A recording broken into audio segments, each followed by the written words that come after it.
Assalamualaikum warahmatullahi wabarakatuh. Perkenalkan nama saya Muhammad Refli Jaya dengan NIM 07300210100032. Kelas A. Di sini saya akan mempresentasikan UTS peralatan tambang. Soal yang pertama, jelaskan 3 faktor yang perlu dipertimbangkan dalam pemilihan peralatan tambang. Faktor-faktor yang harus dipertimbangkan dalam penggunaan peralatan tambang yaitu yang pertama, metode kerja sesuai dengan keadaan di lapangan. Yang kedua, target produksi. Dan yang ketiga, spesifikasi dari alat tersebut. Soal nomor 2, jelaskan penggunaan dan siklus produksi scraper atau penggunaan dan gambarkan komponen dump truck. Yang pertama, scraper. Scraper adalah alat yang mempunyai banyak fungsi dalam pemindahan tanah, yaitu untuk memuat, mengangkut, dan membongkar muatan sekaligus. Scraper biasanya digunakan untuk beberapa kegiatan seperti pengupasan permukaan tanah sebagai alat penggalian untuk saluran drainase dan saluran irigasi, sebagai alat penggalian dan pengurukan untuk badan jalan. Dalam penggunaan alat berat scraper dalam melalui pekerjaan biasanya dapat ditentukan melalui karakteristik material yang dioperasikan, panjang jarak tempuh, kondisi jalan, serta alat bantu yang diperlukan. Bagian-bagian dari scraper. Yang pertama, bowl. Bowl ini merupakan bagian bak penampungan untuk muatan yang terletak di antara ban belakang. Di bagian depan alat ini memiliki kemampuan untuk digerakkan ke bawah sebagai operasi pengerukan dan pembongkaran muatan. Jarak ukuran di bagian depan ada sekitar 3-38 meter kubik.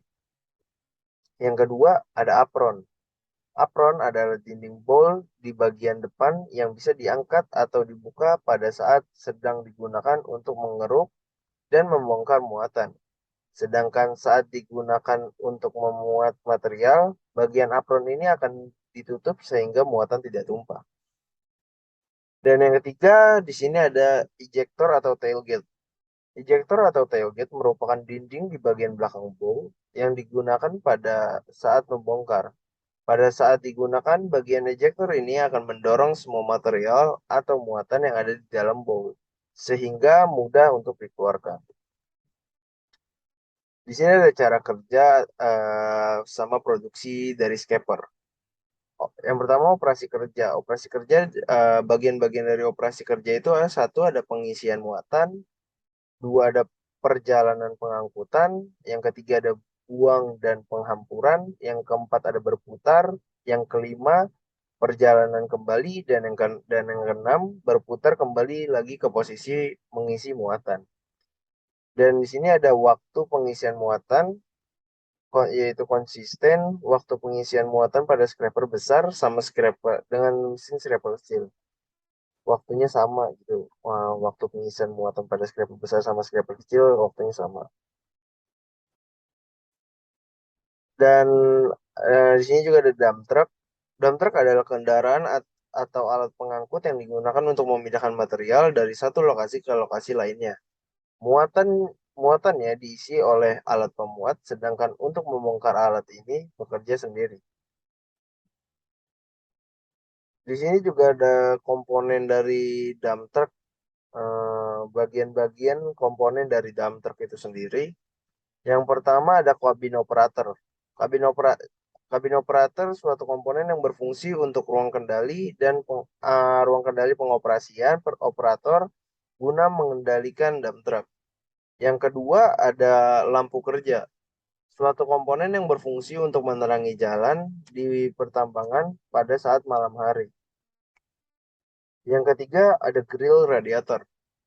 Suatu komponen yang berfungsi untuk saluran udara. Yang keempat ada ban menahan berat suatu keadaan dan muatan yang bersinggungan dengan permukaan tanah, mengendalikan jalannya kendaraan dan meneruskan tenaga dari mesin. Yang kelima ada brake dan cooling.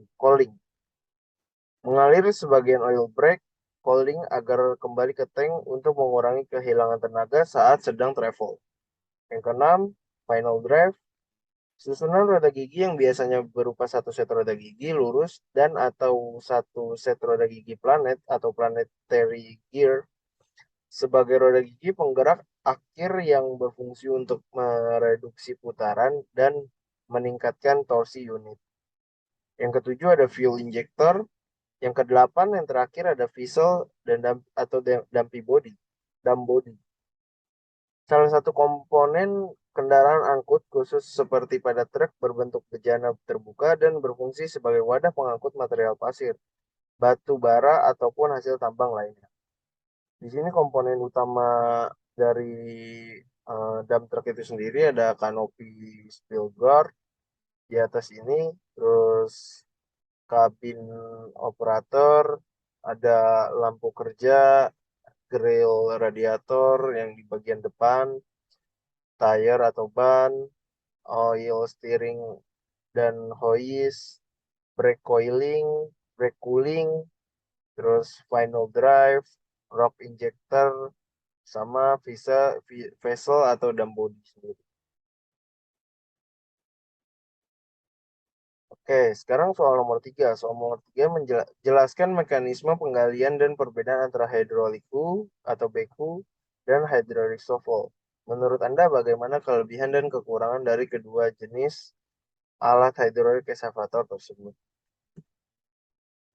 Yang pertama di sini ada hydraulic shovel. Dipergunakan untuk menggali material yang terletaknya di atas permukaan alat, di atas permukaan tempat alat, menggali material yang keras juga sebagai alat pemuat ke dalam truk dan dapat untuk membuat timbunan bahan persediaan atau stockpiling. Pada umumnya shovel dipasang di atas crawled mount karena stabilitas dan kemampuan floatingnya di lapangan dipergunakan untuk menggali tebing yang letaknya lebih tinggi dari tempat kedudukan alatnya. Terus power shovel juga bagus untuk pekerjaan yang membutuhkan pengangkatan material bobot besar, misalkan pengangkutan bebatuan besar, mineral, batu bara, serta material berat lainnya. Di sini ada cara beroperasi power shovel. Cara beroperasi power shovel itu yaitu dengan yang pertama tenaga angkat utama atau main hoist power untuk mengangkat bucket di dalam material yang digali. Yang kedua tenaga angkat tambahan yaitu secondary hoist untuk menggerak di stick ke depan yang memberikan tenaga ekstra. Yang ketiga ada rectact, retracting yaitu gerakan ke belakang dari dipper stick untuk melepaskan diri dari material.